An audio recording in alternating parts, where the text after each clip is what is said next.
All right, overhead camera here.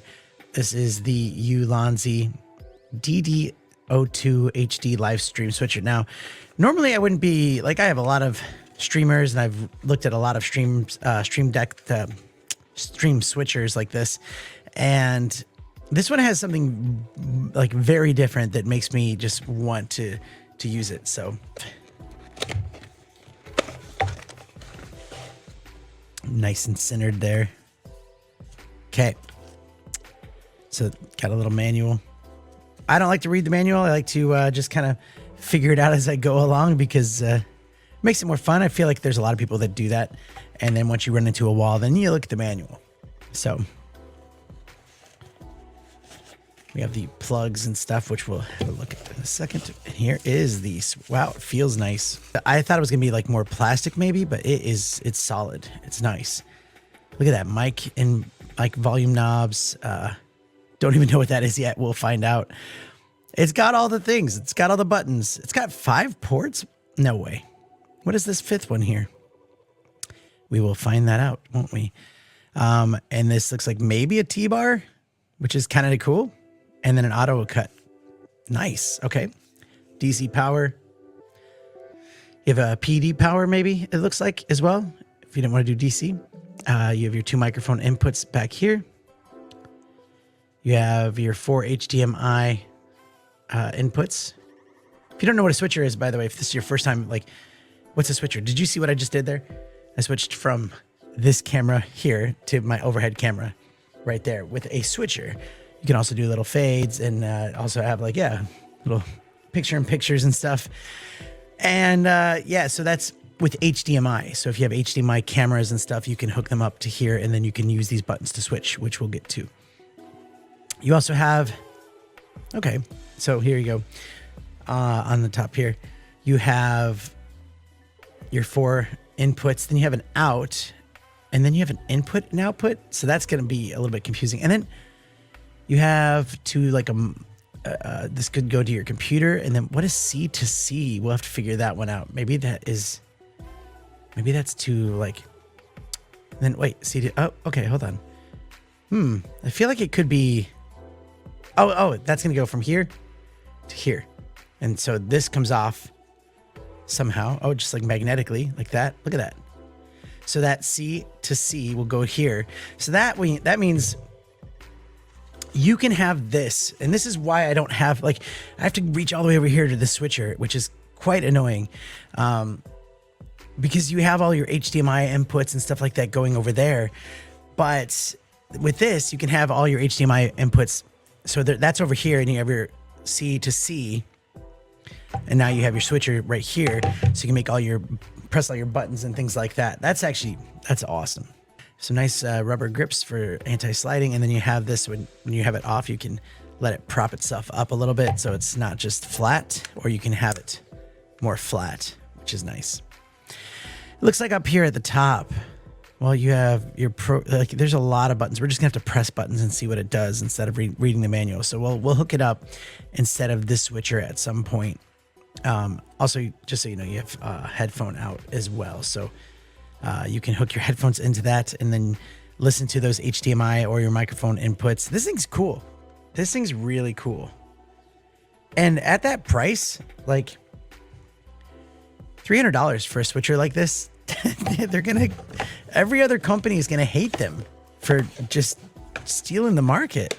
If it's as good as it could be. I mean, Ulanzi makes great stuff, so I'm not gonna be surprised if it's amazing.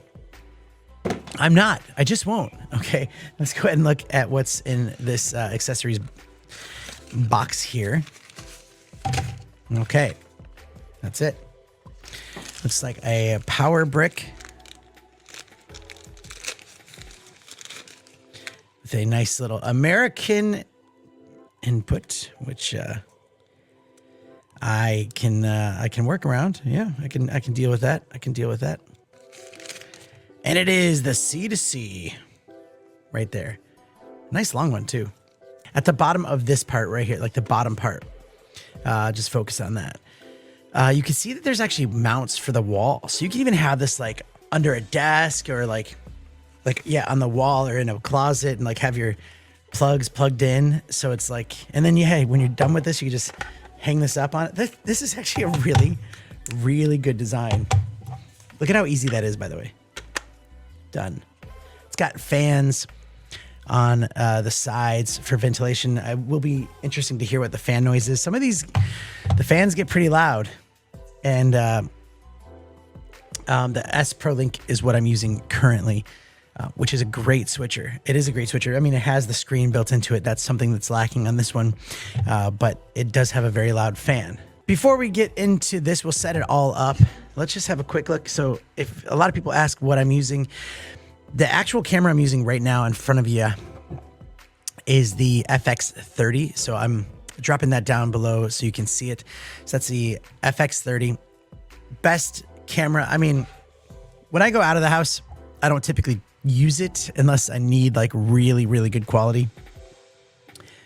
But in the studio space, I absolutely love this camera. I love it. I mean, I love it because I know if I need to go anywhere for professional shoots and stuff like that, this camera is going to look awesome. Especially for these live streams that's going out HDMI. I could go out with USB-C as well. It has a webcam feature, but I like the HDMI look to it. And then also I have this Sigma 16mm lens. I've had this thing for a long time, by the way. This lens is why you get that bokeh background. It's a fixed 16mm wide angle lens, and it does have some problems with it focuses too fast.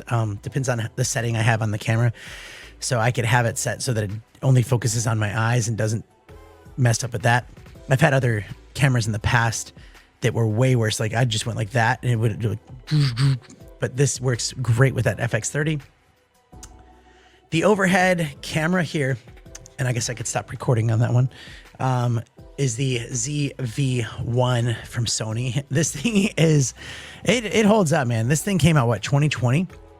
They have tried to make updates to this thing, but they've never really done it. I think the only way that I think there was a better one out there is if it was 4K 60 or higher. What's up, Bridget? How are you doing? Thanks for joining in.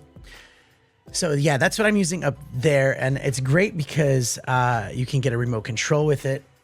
Like so, it's Bluetooth. So if I was like, turn on this remote control, it connects right away. And then I can zoom in and zoom out. I can hit record. You can even set different, like what C1 is going to do and all of that stuff. So that helps out a lot, especially for streaming and HDMI and all that. Yeah. You get my drift. It's a great camera. I'm not going to dwell too much on it. Check it out. I still think it holds up as one of the better cameras that's out there for the price. As far as this arm, right now they have a deal going on.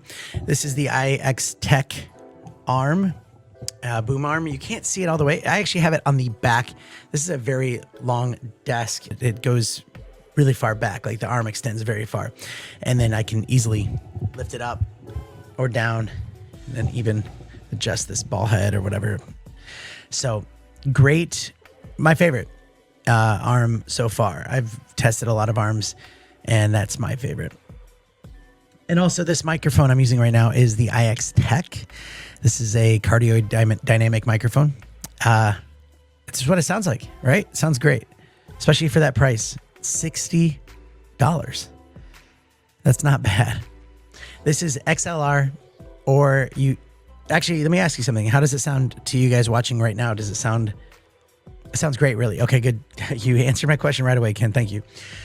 And XLR, or you can go USB-C. So it's plug and play. So if you didn't have like an interface, you can just go plug it right into your computer and that will work. Headphones on the back and everything like that too. But I mean, you'd be spending a lot more than this on some of the name brand microphones out there. And I've been using this one now for a bit. How long has it been? Since I've been using it for over 6 months now, and it's held up. It's great. Over on the side here, though, I do have it connected to the Rodecaster Duo, which is how I get these sound effects, but it's not just a sound effects board, but it's a lot. I love it. Highly recommend it because you can do a lot with it, and especially recording the audio. So big fan of the Rodecaster Duo. I have this PTZ camera on the list here. just in case, I wasn't sure if this was going to have PTZ on it, this switcher. And unfortunately, it does not. I don't see anything with PTZ on it. So don't worry about that for now. But we might jump onto it when we connect it to like an HDMI source and see how that looks. But if you don't know what PTZ is, a lot of times you have switchers where you can connect it through the network, and then you can control like the pan, tilt, zoom, PTZ. And we'll get into this one a little bit more, but the Hollyland Mars 4K wireless, that's what this is right here. And it has a twin brother that is blue.